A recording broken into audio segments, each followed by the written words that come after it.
Dunyoda sizga biroz zulm qilsa, haqqingizni olib ketsa, haqqingizni undira olmasdan, unga javob bera olmasdan ichingiz ezilib qoladi. Tuhmat bo'ladi. Ig'vo bo'ladi. Isbotlay olmaysiz, zulm ko'rasiz. Shunda mo'min odam nima qalbiga bag'ishlaydi, xotirjamlik. Oxirat bor deysiz.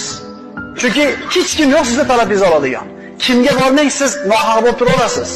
Adolat bormi deyoradi odamlar? Bor adolat. Lekin adolatni faqat dunyoda bo'lishini kutayotgan odam adashadi. Alloh taolo aytayapti: "Ey Muhammad, siz hargiz Alloh zolim kimsalarni qilayotgan amalidan g'ofil deb o'ylamang. Qanday qilib bir fojir, bir fosiq yoki bir kofir peshonasini yerga qo'yib subhan robbiyal a'lo deyotgan yaxshi ko'rgan bandasini haqqini olib ketsa, Alloh taolo tashab qo'yadi deysizmi? Hayvonda haq qolmaydi-yu.